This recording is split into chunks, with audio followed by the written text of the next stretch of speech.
You're listening to Garibaldi Red, a Nottingham Forest podcast brought to you by Nottinghamshire Live. Hello, welcome to Garibaldi Red as we continue our series of summer specials ahead of Forest's return to the Premier League after 23 years. And it's something different this week because Forest have not been in the fancy Premier League game, well, ever, I assume. So we're going to focus on that. It's a bit of a personal indulgence because I love FPL. So I'm going to pick the brains of one of the best FPL managers in the world, in Mark Sutherns, who's also a big Forest fan. Mark, thanks for joining us. How are you? Hi, Matt. I'm amazing. I'm loving the summer so far. Obviously, it's still not sunk in that we're going to be in the Premier League, and every day we seem to be linked or signing a quality player. Have we had a pre-season like this? I can't remember one. No, not at all. No, it's mad, isn't it? The players. I mean, we were talking before we started about the quality of players Forest are bringing in. How are you feeling about Forest as a Premier League club? You watch so much Premier League football. Do you feel they're on the way to competing actually on the pitch before we even get to FPL? I think so. I mean, the players we've been linked with and the players we've brought in so far, it's a very good start, isn't it? And we seem to be getting business done quickly and efficiently, right? That's what's encouraging. I think we kind of knew that not only have we done the business on the pitch by winning the playoff final, we'd already done the business off the pitch in making the changes we needed to recruitment to kind of get the players in that we needed. But I wasn't expecting it to happen so seamlessly. There was a bit of a delay, wasn't there? I was a little bit worried we weren't making enough signs, but then they started to come, and they're coming at a good rate, and the quality of what we're bringing in looks to be of the right level, I would say. It's kind of, we're not going for that top echelon championship player. We're going above that. We're going at some proven Premier League quality, and most of the signings have been players that are young enough with their value locked in, right? And that's what's key. So I'm really encouraged with what we've done so far, and I'm really encouraged with some of the names that we're still being linked with.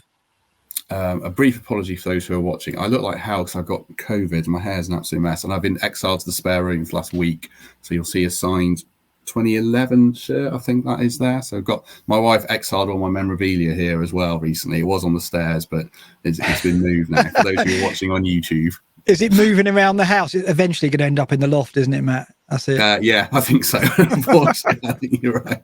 Like my stuff, yeah. I'm in the shed. That's why, this isn't a room in my house. There's no way I could get away with this being a room in my house. This is my shed, just to be clear. It looks like a proper broadcast studio. The secrets of top-level podcasting. We'll come onto your podcast and let you plug it later, certainly. What about Forest as an FPL side? I mean, last year I got saddled with Brandon Williams for weeks on end, and I had Emmanuel Dennis when he got sent off and captained him like so many people did. But generally the promoted clubs were, a bit of a disaster zone last season. Do you see Forest as, a club who could have 2, 3 or 4, decent assets through the season? Yeah, easily. I think that, already, obviously people are going to gravitate towards Brennan Johnson. The secret's out. I think most FPL managers who played the game more than one season know already that he's the asset that many are going to look at. I'm a bit disappointed he came out as a forward. I wanted him as a midfielder, but even as a 6 million forward, I think he promises a lot for us, both in terms of Forest, what he delivers on the pitch, of course, but also in FPL. And I think there's one or two others straight away, and there's more on the way. Like I think Henderson, of course, we can talk a bit about him later, but Nico Williams, if he comes through the door, which looks like it's going to happen, I'm sure by the time this goes out, it would have been signed and sealed. And he's 4 million, right? So a 4 million defender who plays week in, week out is always a feature of FPL. We've had some real characters in the past that have filled that role for FPL managers. And Nico Williams, I think, I'm obviously unbiased, but I think he could be a real gem because obviously we know what Jed Spence could do in that position for us. And I've every reason to believe that Nico Williams will slot seamlessly into the same role and be given that same pushed up in home matches, and I think his contribution to our season is going to be pretty significant. So I think Nico Williams at 4 million in defence is going to be a bargain that a lot of people are going to latch onto. Let's come on to a few of those names then. I've knocked together a draft featuring 3 Forest players in the squad. This is kind of the core of my own draft. I mean, people watching in the mini leagues I'm in, don't copy this exactly. I don't think this is exactly my team, but Alexander-Arnold, Cancelo, Chilwell or James, and Salah are definitely going to be in it. I suppose I'll just read it out for people who are listening on iTunes. This comes exactly to 100 million. So I've got Henderson in goal at 4.5 million, Alexander-Arnold at 7.5, Cancelo at 7, Chilwell or James at 6, Perisic at 5.5.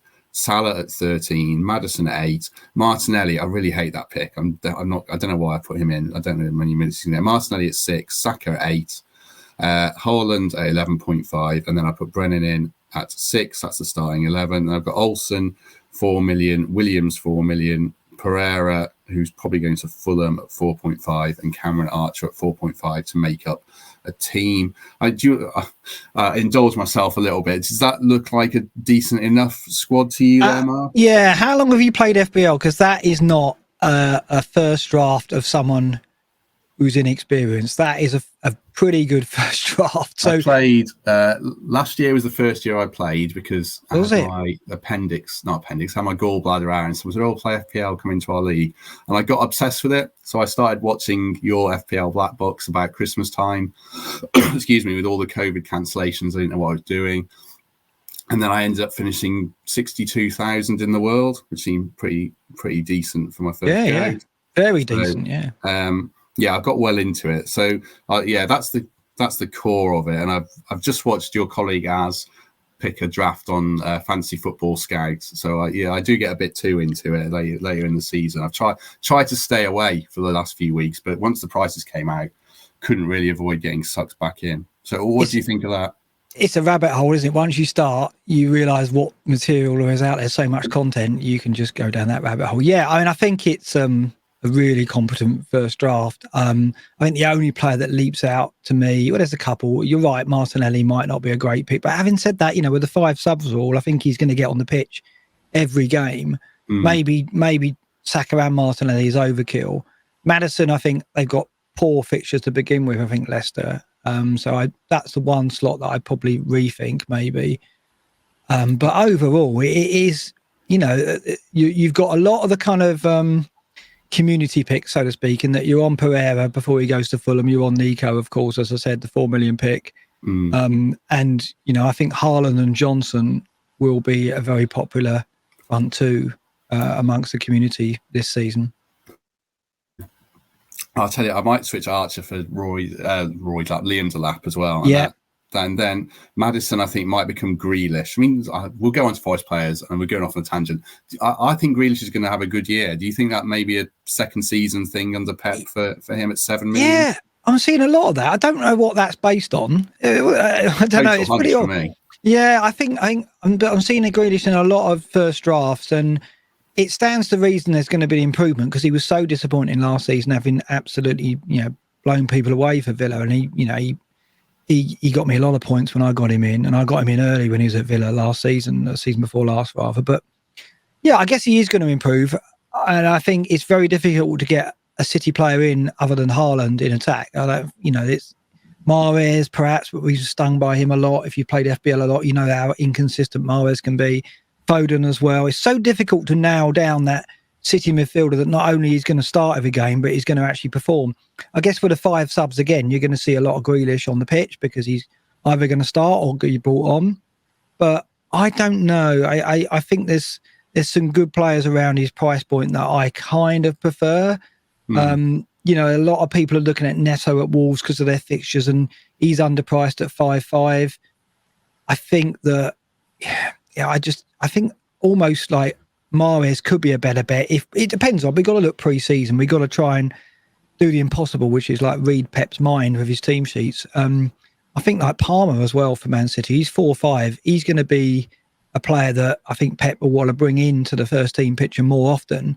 And with 5 subs at 4.5, I'm looking at him as a City player to have on the bench because, a 4.5 player who plays 10 minutes, if you're going to play 10 minutes for any team, it's Man City. He can get me something, I think. So I'm actually looking at him rather than any other City player. Haaland, of course, a lot of people are going to gravitate to him, but the template is so established. Salah and Haaland are going to be the 2 most popular heavy hitters, as we call it. picks for most lineups. I'm trying to see what I can do by not going with them at the moment. I'm looking at Diaz, I'm looking at Jesus, but certainly Brennan will be in my team, I imagine. I think Nico Williams will be as well if he goes to Forest. And yeah, Henderson is close. I think there's a lot of 4-5 keepers that are decent, and I think I may well actually go up to a 5-5 even and look at Ederson, because they've done something interesting with the keepers this season. They've made the top echelon keepers, Ederson and Alisson, only 5-5, which means that it's not obvious to go straight to a 4-5 option as it has been in previous seasons. So could be Henderson for me, or Raya at Brentford, or I might even go up to an Ederson. They're the three that I had in my drafts. I did have, Raya, Brentford got better fixtures, so I might end up with Raya, but I've got Henderson in for this purpose. I mean, for Forest fans who haven't played before, you don't have to pick 4-4-2. What formation do you think's best this year? Well, I normally go heavy in midfield and go 5 across the middle. Looking at the way they've done the pricing, though, the wing backs are so attractive. They haven't really inflated the prices too much in the wing back position. So Cancelo, Trent, and the two Chelsea players, James and Chilwell. You've got Trippier and Matty Cash, a favourite of ours, of course. So there's a lot of good wing backs or attacking full backs that have been priced really well. So it is tempting to go 5 at the back. I think I'll certainly go 4 at the back. I think 4-5-1 might be the best formation and be the most popular, but because I want Brennan as well as a top price striker, I think I might well go for 4-4-2 as well, and have rotating options in midfield and in defence to bring in and out to change formation depending on fixture.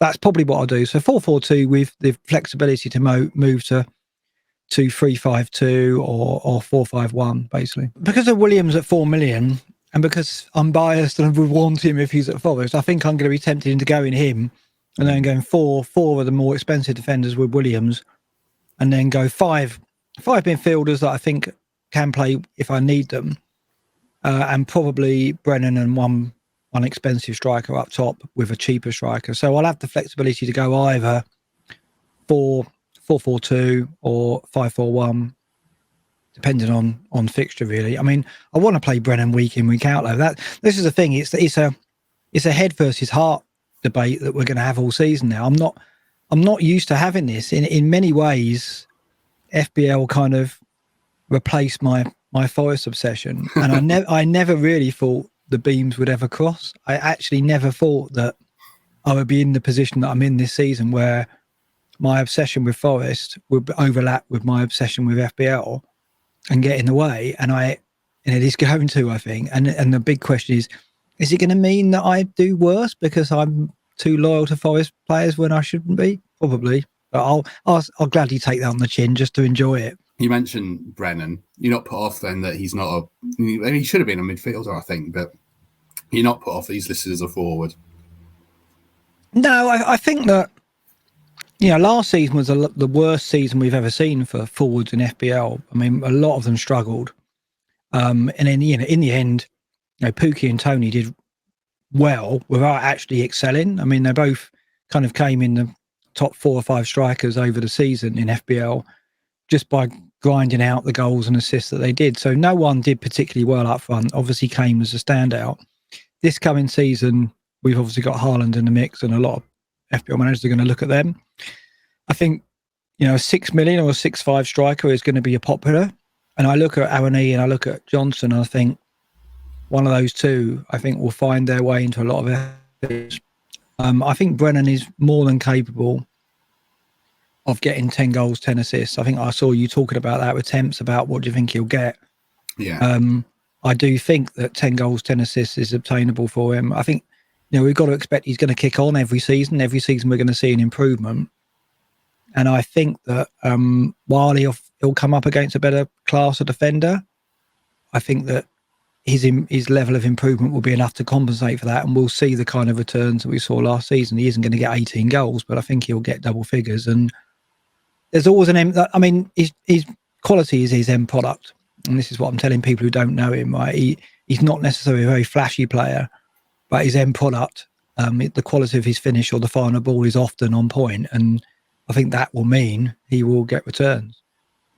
does that put him ahead of Awoniyi? I had Awoniyi in a draft at one point, but is he maybe 10 goals and a couple of assists maybe for Forest? Yeah, I mean, looking at his assist record, he's not a player who is that creative based on what I've seen in the Bundesliga. And he's unproven, right? He's not proven in the English game. So although he was at Liverpool, he never got on the pitch for them, did he? So, I think that it would be a risk going Awoniyi over Johnson. But that's not to say Awoniyi could be a absolute banging player in FPL. He could well be, and I hope he is, because that'll mean that Forest will likely stay up. So there's a lot riding on that front too for Forest, and I hope both of them succeed. So I hope I have got that dilemma of, shall I go Awoniyi? But I'm going to start with Johnson, I think, and I think that he's a safe bet for good returns and value for that 6 million.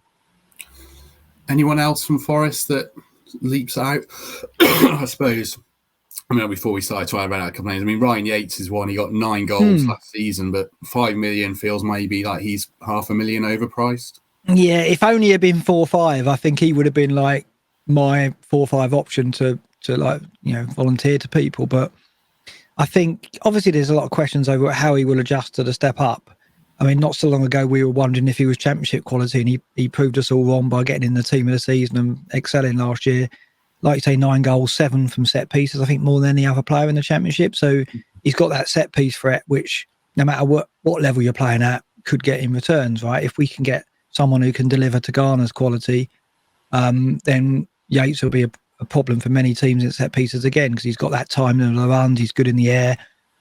So I think he could be a good option, but at 5 million, that just takes me over the edge a bit. I think I find it hard to recommend him at that. A 4-5 he'd have been certainly in consideration, but at 5 million, I think they've just priced him out a bit. The other name I've written down is Gibbs White, who hasn't signed yet and might not sign, but kind of optimistic he will. He's 5'5". If he comes, he'd play that kind of Zinchenko role off the left, cutting inside. Great season at Sheffield United. He feels like a really good option to me at that price. Yeah, I think Gibbs White would be my pick of all the Forest players, even maybe ahead of Brennan if he arrived at the City Ground. I think that number 10 role, as we know, is pretty crucial. The two forwards tend to drift out wide into the channels and allow the 10 to come forward. Zinchenko got in a lot of good positions.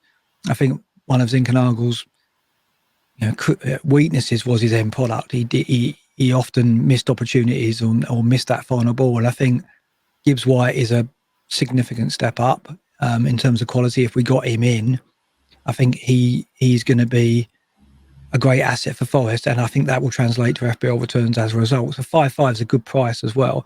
He's a player that's only, like Brennan's, only going to get better. And he was outstanding for Sheffield United. He really caused us problems, didn't he, in that second leg? It was an absolute nightmare. So I think I'd love him to be in a Forest shirt at the start of the season, because I think he definitely would be a great FPL asset. I just looked at the ownership before we started of Forest players. It's interesting. Henderson is at 8%, which feels sensible given his Sheffield United exploits. Brennan's 5.4, Awoniyi's 2.3. Jack Colback's 4. Have a guess who the highest owned player is. It's at 12%. Yeah, I can see it. I've got it up on my screen. It's Lyle Taylor, yeah. Just because he's a 4-5 forward, and I don't know whether it's expected that it will get on the pitch. Obviously, I don't expect him to get on the pitch. I think Savage is going to be ahead of him as the striker that comes off the bench. Savage at 5 million is actually maybe not a bad pick. It's actually difficult to find a really cheap forward who is likely to get on the pitch, and I don't think that is Taylor. I think it's more likely to be Savage, but you've got to pay an extra 0.5. So Lyle Taylor's going to have that. He's going to be one of those players with a notoriety of being a bargain without actually being active. But often that can work in your favour in FPL.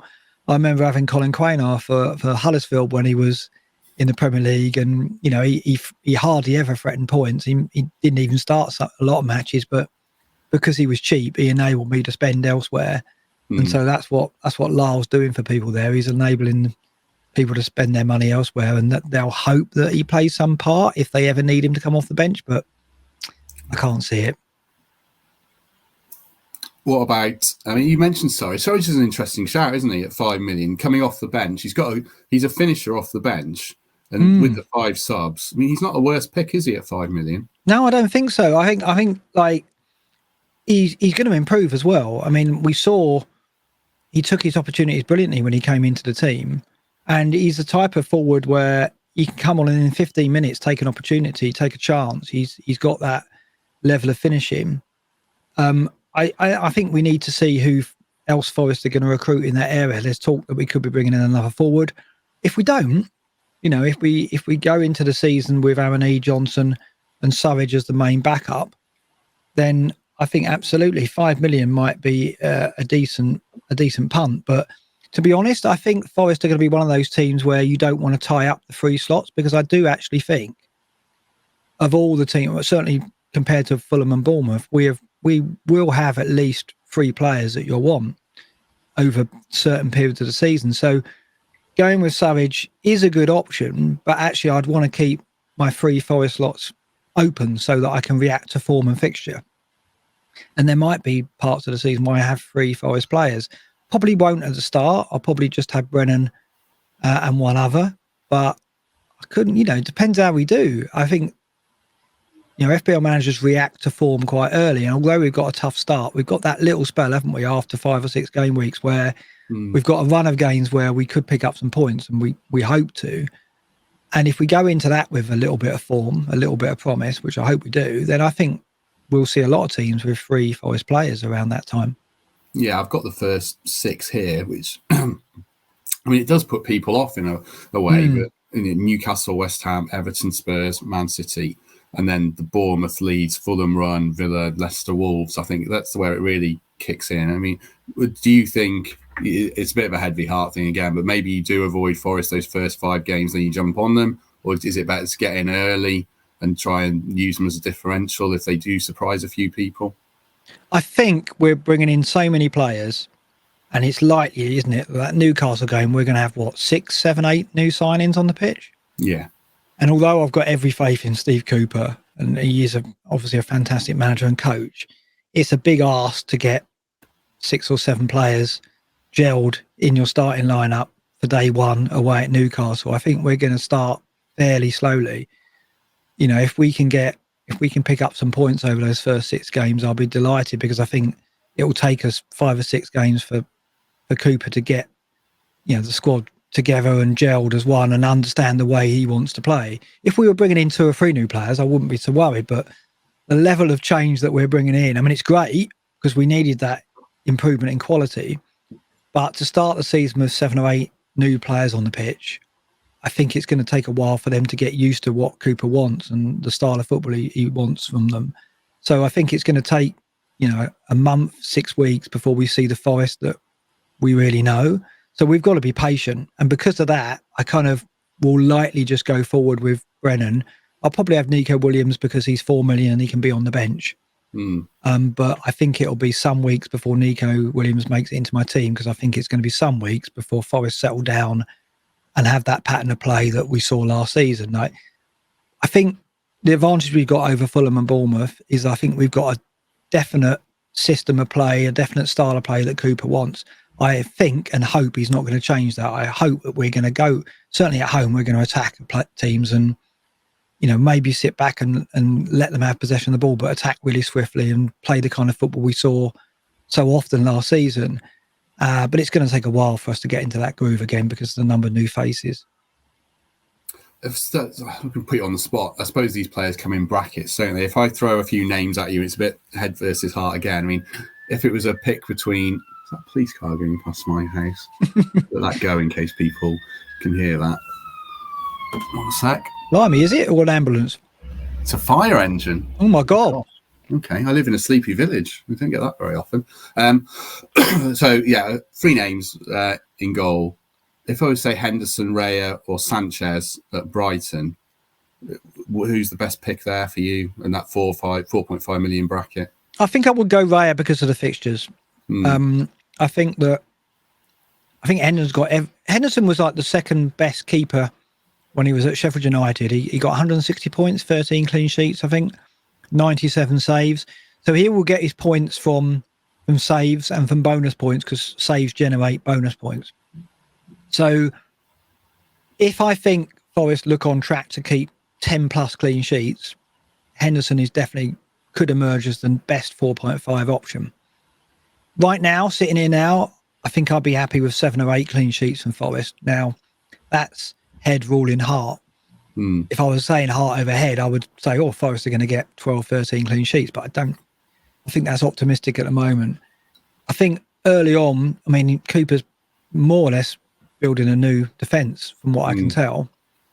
I think we're going to keep the 3 at the back, but it looks like he's given himself, or he's brought in some recovery pace with Niakate and Bianconi. So I think we'll start the season with the back 3 that we saw in the Championship, but I think, or maybe Niakate will get in on the left side and maybe we'll see Cook make way. But I think after maybe a couple of months, that defence will settle down and we'll see what it can do. And I think when I've got more data at hand, and I'm a big manager who looks at stats, and if I see that Forest are beginning to improve in terms of the opportunities they're giving and the quality of the opportunities they're giving up in terms of XG conceded, then I think Henderson could be the 4.5 keeper to go for. But I'll start with Rayo. I think Rayo's a better option at that price. What about if I was to say Williams, James Justin, and Johnny Otto, maybe because Wolves, or Eight Nori because Wolves have got decent fixtures? You have to pay a bit more for the latter ones, and Williams is 4. Who would you go for there?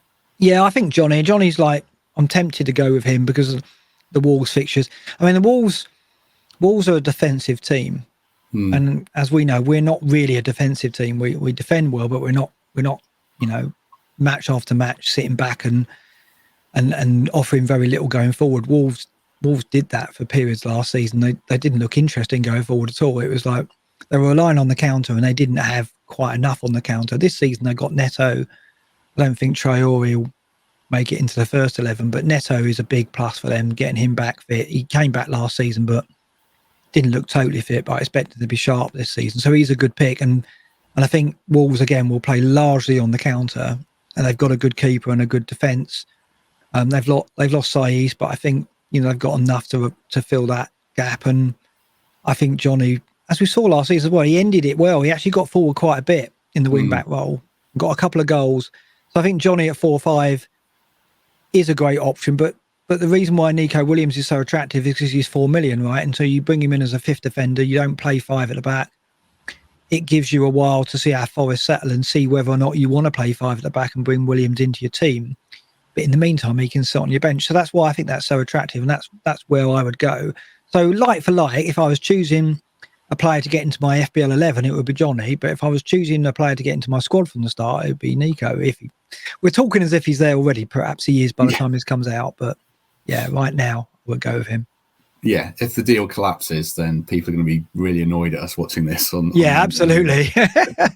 The last one to throw at you, I mean, Mitrovic has failed so many times, but people are going to go there again at 6.5 million, and Solanke, I think 6.5 million off the top of my head. He might be. No, he's 6 million. He's in my team at the moment. He's 6 million. So I was going to say Solanke, Mitrovic, and Brennan as the 3 talisman of the promoted sides. You might favour Solanke at the moment. Bournemouth have got a tough start there, haven't they? They have. I mean, at the moment, I've got Jesus, Solanke, and Johnson up front. You've not got Haaland or Kane? I haven't got Haaland or Kane. I've got Son in midfield. I'll go for my. Shall I read my team out as it stands? So I've got Ederson in goal at the moment, with Balcom as a 4 million player. Nico Williams at 4 million. When he goes to Forest, I've got a placeholder in at the moment. Robertson, Alexander-Arnold, Cancelo, Trippier, Luis Diaz, Sterling, Pereira, Andreas, as he's known in the game, Son, Neto, Jesus, Solanke, Johnson. That's my first draft. Now, I've gone deliberately against the template, so I haven't got Haaland and I haven't got Salah. I've gone with Sterling, who's probably gone to Chelsea by the time this goes out. I've gone Son, who would probably be my captain most weeks. And I've gone Jesus up front, who started the season well. Diaz is in to cover the Liverpool attack. And I've gone big at the back with Robertson, Trent and Cancelo. And Ederson in goal, because I think at 5-5, I think you can't find another City defender that's going to guarantee you start. So at the start of the season, I think I'll go Ederson, and then that gives me an option to downscale to a 4-5 goalkeeper and free up some money. So that's what I'm going with at the moment. I don't know how much that's going to do. Every season I make a lineup really early on and go, well, I don't think that will change much. And then come game week 1, it's all gone, and then it's completely new. And as we know, like, there's a lot of players to come in. I mean, Gibbs White, I'd want to find a place for him in my team if he did come into Forest. So a lot will change, I'm sure. But I want to be courageous and not go with Salah and Haaland. I want to go against that because I think it will make the game more enjoyable for me and more interesting. That's the way I like to play. And it means I have bad seasons and I have really good seasons. It'll be one or the other. Probably with Forest in the mix, I'll have a bad season, but I won't care because I'll enjoy it. I suppose Cucurella's away into Man City defensively move, isn't he? What about Chelsea? I think Chelsea players there. You're a bit worried about them. They've lost a lot of players at the back, haven't they? And it doesn't sound like they're necessarily the happiest ship there, although they are getting Sterling by the sound of it. Yeah, I've got Sterling in my team. I think Sterling for Chelsea is really interesting. Sterling really has got a history in FPL as a heavy hitter, e.g. a player who's expensive but gets big returns, can get 200 points plus. We haven't seen that from him in the last 2 seasons because he's been struggling to actually maintain a run of starts in Pep's team. But going to Chelsea, I see him as being Chelsea's goals. That's going to be their main source of goals. He might not play up the middle. I think Havertz will still play up the middle, but Havertz isn't a centre forward, and Havertz, really plays the link man role. And I think Sterling will get beyond Havertz a lot, and he'll be their main. I think he can get 20 plus goals in that Chelsea team. I really do. And I think 10 million, he could be a real bargain. The back defence for Chelsea, James and Chilwell, really good options. You've got Chilwell in there. I'd be tempted to go Chilwell over James. I think the thing with James is in a back 5, he could end up playing right centre back rather than wing back, whereas Chilwell's always going to either be left back or left wing back. So maybe Chilwell has, although I rate James over Chilwell on a 1-for-1, because James could end up at right centre back, and given that Chelsea have lost some players and have some problems in that defence, that could be the case. I think they'll start the season with 4 at the back, though, which puts me off both James and Chilwell. Really, I want them to be in wing-back positions for me to get on board with them. So I'll see what happens pre-season. They're looking to bring in Ake, aren't they? And they might bring in one other. So if that's the case, and it looks like James and Chilwell will be wing-backs, I probably will go with one of them, and probably Chilwell, yeah. There's a young lad in our mini league who finished bottom. He's a big Forest fan. He's only 16. The people are too harsh on him, I think. If anyone else watches this in the mini league, he's up on Jake. He's obsessed with Bruno Fernandes. He put him in every week. Do you think Bruno might be a bit of a redemption figure at 10 million? And Rashford at 6.5 is an interesting big price drop. It'd be a lovely story, wouldn't it, if Ten Hag comes in and transforms and Bruno back to what he was a few seasons back. He was absolute killer. He was... I mean, a few seasons back, Az and I did a black box where we looked at Bruno versus Salah, and we were like, has the crown moved over to Bruno as the heavy hitter to have? And, the data and the returns suggested it was. Bruno was more consistent. His points per match was higher. But since that season, obviously, the decline of him and United has been pretty shocking. We're expecting a revival of both under Ten Hag now. Will he be able to get Bruno back to that kind of 15 goal, 15 assist player that he was before? I'd like to think he can. If he can, then that's going to really shake the season up. I mean, he should be on penalties, shouldn't he? He should get them back now that Ronaldo's jumped ship, or about to jump ship. So I'm optimistic, and I really would like to see Bruno back to his best, because I think he really would add to the mix. And at the moment, I'm a little bit worried that this season's going to be, I've got Salah and Haaland, I've got the big defenders at the back, and I'm just moving around some 6 million players, which doesn't sound much fun. I hope, and I think it won't be as bad as that. I think the likes of Sterling and Bruno could shake up the template, as we call it. Yeah, I thought I might end up with Sterling or Bowen. I'm hoping Grealish is the one that comes through, certainly. About Jed, I was going to ask you about Jed. Assuming he goes to Spurs, which obviously he is going to, is he a good pick, or is he going to have rotated minutes like I think Perisic might with the Champions League? Would you maybe stay away from him even if he comes in at 5 million or something like that? Yeah, I guess so. I mean, Conte likes to rotate his wing backs, doesn't he? And he's going to have a lot of choice. He's going to have at least 2 in those positions. I think Perisic, a lot of people are on him at the moment, 5-5, but I think Sessegnon will get minutes and start, so it's tricky. I mean, Perisic is 33 now. Obviously, Jed doesn't have that problem. He's very young and sprightly and full of energy, as we know. I'd like, if he was a player that's going to start 35 games and more often than not get the 90, I would absolutely be on him at 5 million. But I don't think he's going to be. The other thing is, I think, I don't know if you noticed it as well, like Jed towards the end of the season, it was almost like we were kind of telling him to reduce the risks that he took with his game, in that he wasn't perhaps attacking fullbacks as much as he was in the mid-season when we really kicked on. It got, when the matches got to that kind of crunch point where, the result is what mattered, Jed his game kind of changed a bit and he was a bit more conservative and less effective as a result. And I wonder in the Premier League whether that'll be the case as well. Because if you make a mistake in the Premier League, you're punished, right? And he is capable of making mistakes in terms of, taking on that one player too many, turning into trouble and so on. And I wonder how his game will adjust to the Premier League, because he more often than not got away with it in the Championship and did brilliantly for us, obviously. Could he do that in the Premier League, or will Conte tell him to calm that a bit and play more conservatively? And if he does, then I don't know how effective Jed will be as an FPL asset, because he won't perhaps get us forward as much as we saw.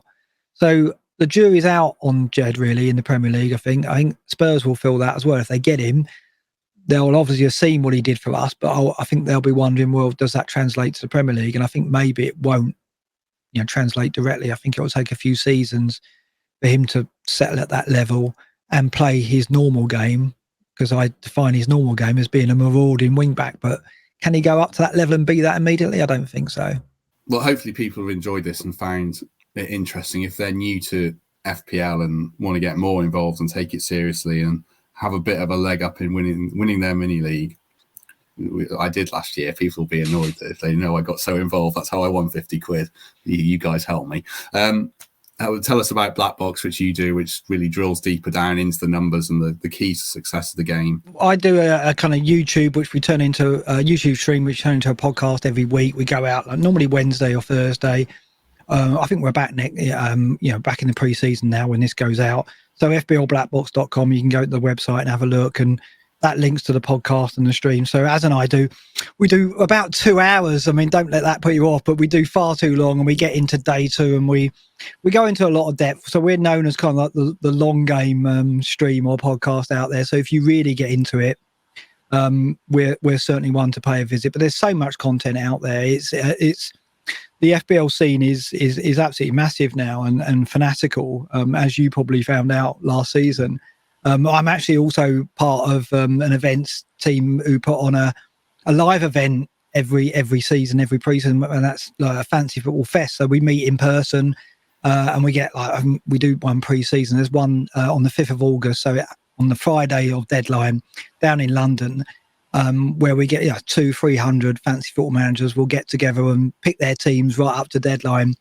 So, come along to that if you're getting into it, if you got into it last season, or you want to get into it and throw yourself in at the deep end, come along to Fest. It's the website is ff-fest.com. So yeah, I mean, that will give you an idea just how involved it can become. So I think I would say, if you haven't got into FPL before, if you're watching this and wonder what it's about, be prepared for it to absorb your time, because it can become really obsessive. So as I said at the start, I don't know how I'm going to cope with my session with Forest and FPL all in one go. So we'll see. Yeah, last season at the end, I think from week 33, I'd planned out every transfer and when I was going to wildcard, when I was going to free hit, when I was going to bench boost. And it mostly came together. But it does get to that degree. And I think my missus was like, just thought I was ridiculous. I knew I would be like that, though, because I got obsessed with Football Manager as a teenager. I was putting in full 8-hour shifts there rather than working days and being rejected by girls. It does get under your skin. So FPL will, if people have found this interesting. So yeah, do get involved in Black Box. Mark, thanks for joining us. People might notice this has been edited a few times. We've got absolute Wi-Fi nightmares, which is driven me mad. I'll be on the phone to Sky after this. Other broadband providers are available and might do a better job. Mark, thank you very much. No worries, mate. It's been a pleasure. And just want to say what a fantastic pleasure it's been to be on, because I've watched you for months and I never thought I'd be in this position to be on the podcast talking about FPL and Forest in the same breath. So, fantastic to be on, and I'm so looking forward to next season and listening to more of your podcasts. Brilliant. It's great that you listen. I hope everyone enjoyed it. We're back next Monday with a popular former Reds midfielder, and then I think we've got 2 weeks to go before the start of the season. So we'll do our pre-season predictions. I'm trying to line up Greg Mitchell to make sure he's definitely around. He's written a piece today predicting probably Europa League or something for a newsletter we're going to put out. So do check that out, and we'll be back again soon. Thank you for listening to Garibaldi Red, a Nottingham Forest podcast. If you enjoyed today's episode, then please let us know. We love hearing your feedback. We'll be back soon with another episode. Thanks for listening.